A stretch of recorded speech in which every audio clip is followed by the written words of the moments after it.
Good afternoon, my faithful listeners, and thank you for tuning in to the Post-Apocalyptic News Radio, your only source for the latest goings-on in the little corner of the post-apocalyptic wasteland we call home.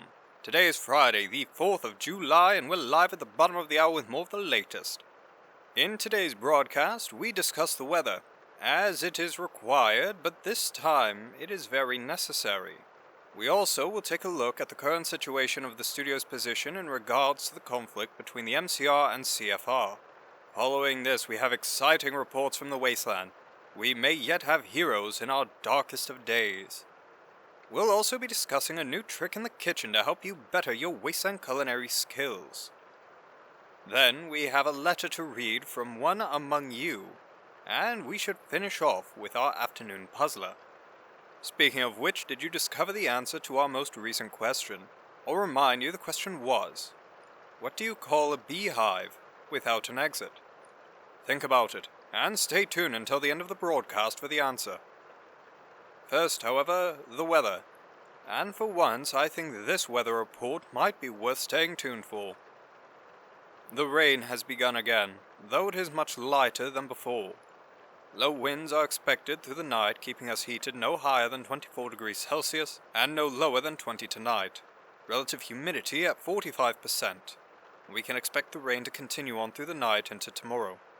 This report, I know, is dreadfully standard, but what makes it unique is that we've been taking samples of this rain recently, attempting to judge the quality of the water. The idea is that we can advise how best to purify collected water. What we found was most unexpected. The rain falls grey, tainted with the ash and dust of our skies, contaminated with only microbes from our non-sterile equipment. But we found that in these endless rains, the waters have been falling containing which at the levels it's been saturating the ground, which implies, but does not confirm, that an unknown person or persons are, and though we can infer, it is known for certain at this time. We will endeavor to keep you informed on this as we learn more. Depending on the facts, this may constitute an emergency broadcast at unusual hours. So do stay tuned and keep an ear out. And if I may add my personal thoughts on the matter, it is utterly shocking that anyone and that I find nearly inconceivable. Yet this is merely my opinion. On to our next story. The siege we are enduring is beginning to break. The CFR has pushed the MCR back to their secondary defensive positions, having endured heavy casualties. The MCR sentry is beginning to buckle under the relentless onslaught of the CFR. In fact, it seems that Centurion Octavian is beginning to negotiate with the CFR, having sent Optio Justin to relay messages personally. Though the negotiations' details are unknown to us, they have at the very least come to a temporary ceasefire. The CFR, I fear, must move quickly, however, as Legatus Aurelius has mobilized the garrison from Green Court, and has begun marching to reinforce the lame mules. According to one source, Legatus Aurelius has also made a petition to Civitate Imanu, or the City of the Hand, for assistance in dispatching the CFR's forces. While this alone is concerning, I should make abundantly clear that the Senate of the MCR is not obliged to accept the Legatus's petition. It is unclear how dearly the state values our wasteland, and so it is unclear if this petition will be answered or fall on deaf ears. That is all we know regarding the situation at present. Before we move on, a word from our sponsor. Are you ready to better yourself, better your community? Are you limited by circumstance, by the needs of the failing flesh? Robotic hands in green courts can help. Check in every 4th day of the week for a special deal. Tell Mr. Frism you got the word from me. Moving on, in some exciting news from our wasteland, it seems we have some heroes. Reports of a band of wanderers making their way across our wasteland has made it to our ears. Traveling in an iron wheel, these 4 former wasteland postal couriers have begun helping the good people of our wasteland. We're flooded with stories of their exploits, from dispatching MCR patrols to delivering medicine to distant settlements. One eyewitness reports that he implored their caution, that a ball of versifer worms had made their home along the road. Having already killed 20, the worms would devour any who disturbed their surface. Our heroes, calling themselves the Iron Post, continued in that very road, and returned to our witness having dispatched every worm. In recompense, our witness offered cubes and some amount of water. Yet in a stunning display, this was refused. My faithful listeners, we have ourselves some bona fide heroes in our wasteland, just what we should need to keep our hearts high and help us forge better days from this. And that is, I think, terribly exciting. We will endeavor to cover their exploits as time goes on, but for now, it's time to move on, and we're going to talk about survival. More accurately, let's talk survival cooking, and more specifically, let's talk quality survival culinary. Most of us haven't had a decent meal since the world ended, living off the scraps of the world past or risking contaminated meat hunted from our new furry friends. Often bland or bitter, these meals leave us wanting.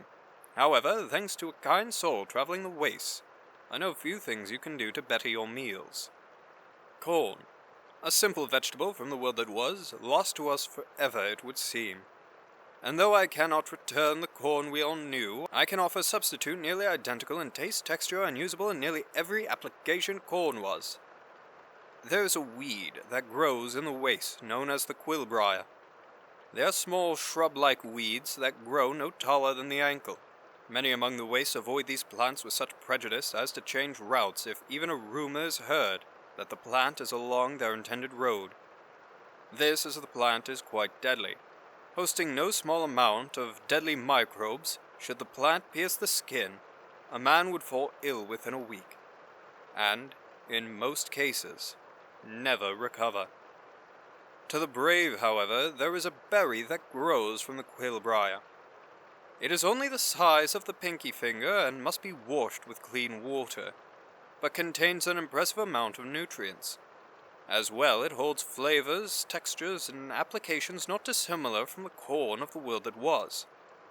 So to the bold, who should have cornstarch for their cornbreads and roasted corn for their dinners, to you I wish the best of luck, and I beg you use caution, for the blight this plant may inflict, in my opinion, far outweighs the benefit of its berry. Now we are nearly out of time, however it is time for one of our newest segments, where I will be reading off a letter from one among you, written to us here at the studio. This one comes from a listener by the name of Raman. Dear PANR, tell Director W to give Miss Beans my love, and get him to take a break. Yours sincerely, your wonderful viewers. Why, thank you, my friend.